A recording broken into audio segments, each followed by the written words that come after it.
یہ قرآن ایک بابرکت کتاب ہے جسے ہم نے آپ صلی اللہ علیہ وسلم پر نازل کیا تاکہ لوگ اس پہ غور اور فکر کریں اور تاکہ اہل فہم اس سے نصیحت حاصل کریں۔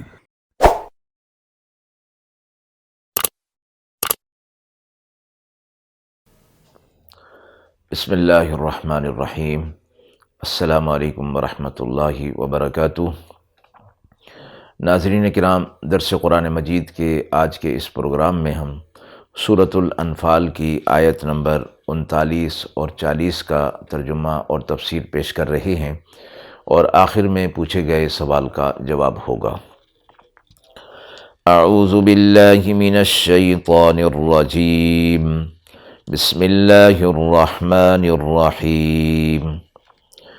وَقَاتِلُوهُمْ حَتَّى لَا تَكُونَ فِتْنَةٌ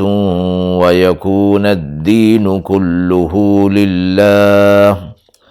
فَإِنِ انْتَهَوْا فَإِنَّ اللَّهَ بِمَا يَعْمَلُونَ بَصِيرٌ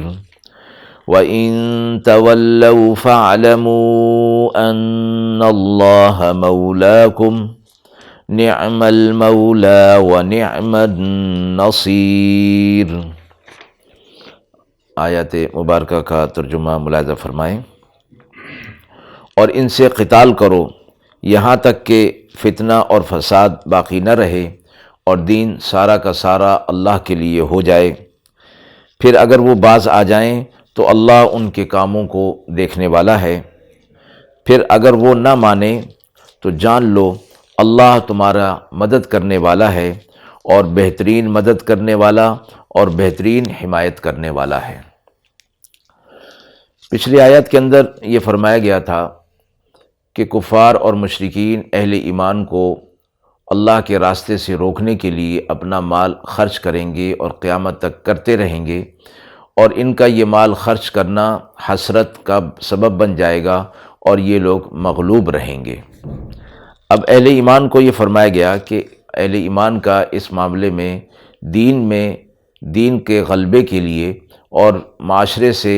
فتنہ اور فساد کو ختم کرنے کے لیے، امن و امان کے قائم رکھنے کے لیے انہیں کیا کرنا چاہیے۔ تو انہیں فرمایا گیا، دو چیزوں کا حکم دیا گیا، ایک یہ کہ قتال کریں، دوسری چیز آیت میں فرمائی گئی، ایک چیز فرمائی فتنہ اور دوسری چیز فرمائی دین۔ یعنی فتنہ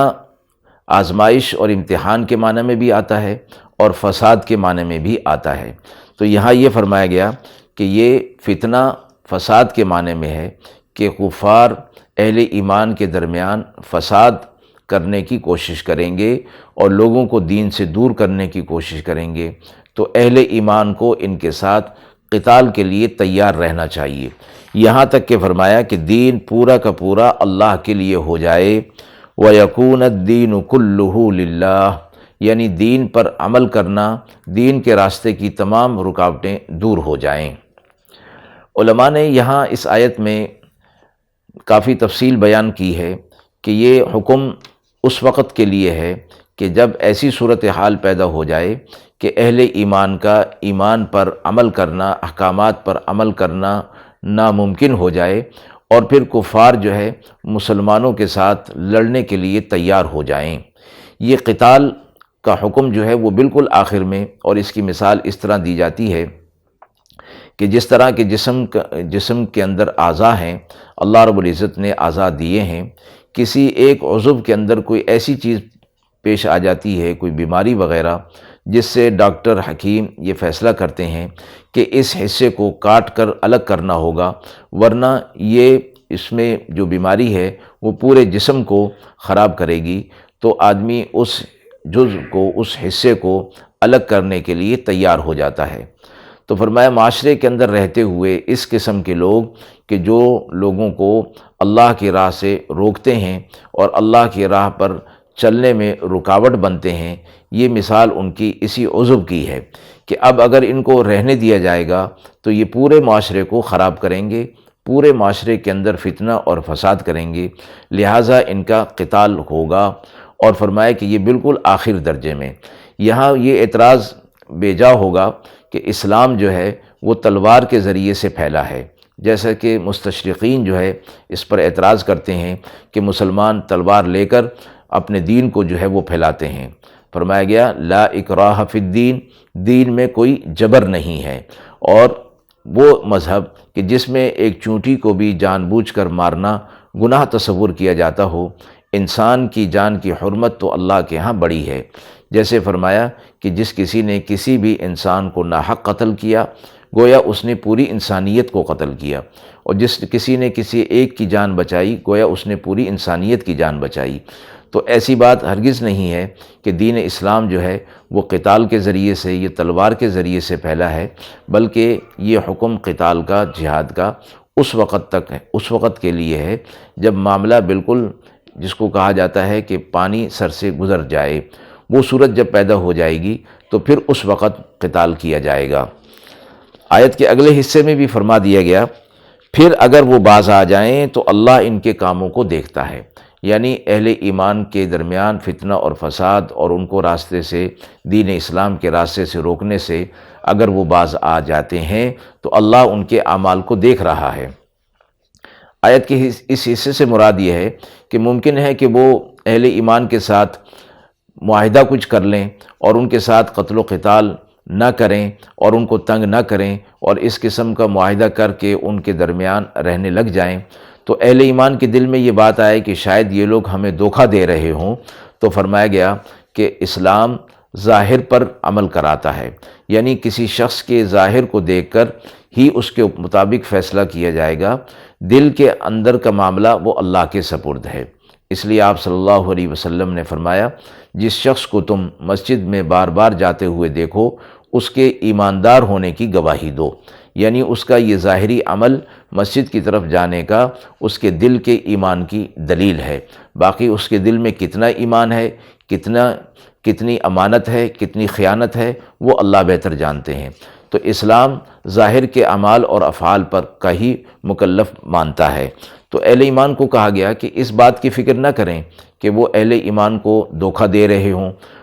اور ہو سکتا ہے کہ وہ معاہدے کو توڑ دیں آئندہ چل کر اور مسلمان ان سے پھر قتال نہ کریں۔ تو اگلی آیت میں اس کا جواب دے دیا گیا کہ مسلمان اس بات کی فکر نہ کریں، اگر وہ تم سے معاہدہ کر لیتے ہیں اور فتنہ اور فساد نہیں کرتے تو پھر ان کے ساتھ قتال اور جہاد نہیں کیا جائے گا۔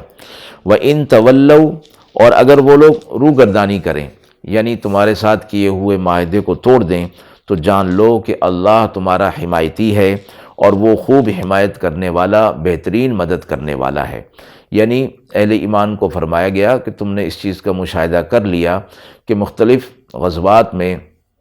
اور مارکوں میں اللہ رب العزت نے اہل ایمان کی مدد و نصرت کی، اور کفار جو ہے وہ ذلیل اور رسوا ہوئے، انہیں شکست ہوئی۔ تو اس چیز کی پرواہ نہ کریں کہ وہ لوگ معاہدے کو توڑ دیں گے تو پھر مسلمانوں کا کیا ہوگا، اللہ رب العزت کی مدد اور نصرت پر ہی نظر رکھیں۔ آیت کے حوالے سے سوال کیا گیا ہے کہ اہل ایمان کو بے سر و سامانی کے باوجود کفار سے قتال کا حکم کیوں دیا گیا ہے؟ اہل ایمان کو فرمایا گیا کہ اگر کفار ان کی راہ میں رکاوٹ ڈالیں، لوگوں کو اللہ کی راہ سے روکیں، تو قتال ان کے ساتھ جاری رکھا جائے۔ اور چونکہ یہ اس وقت تھا کہ کفار کے لشکر بڑے تھے، ساز و سامان ان کے پاس زیادہ تھا، اور مسلمان تعداد میں بھی کم تھے اور ساز و سامان بھی ان کے پاس کم تھا، اور ہو سکتا تھا کہ مسلمانوں کو یہ قتال اور جہاد جو ہے وہ بھاری معلوم ہو، اور اپنی جان تو سب کو پیاری ہوتی ہے، تو اہل ایمان کو یہ ترغیب دی گئی کہ وہ تعداد اور سامان کے کم ہونے پر بھروسہ نہ کریں اور اللہ تعالیٰ کی غیبی مدد اور نصرت پر بھروسہ رکھیں، اس لیے کہ کفار کے پاس اگرچہ ساز و سامان زیادہ ہے، تعداد بھی زیادہ ہے، لیکن ان کے پاس اللہ کی مدد اور نصرت نہیں ہے۔ لیکن تمہارے پاس جو ہے سامان اور تعداد کم ہے لیکن اللہ کی مدد اور نصرت ہے، لہٰذا ان اسباب پر اتنا تکیہ نہ کرو اور ان کے اوپر نظر نہ رکھو، بلکہ اللہ کی مدد اور نصرت پر ہی نظر رکھو۔ اس لیے اہل ایمان کو کم سر و سامانی کے ساتھ، کم تعداد کے ساتھ کفار کے ساتھ جہاد کرنے کا حکم دیا گیا ہے۔ وآخر دعوانا ان الحمد للہ رب العالمین۔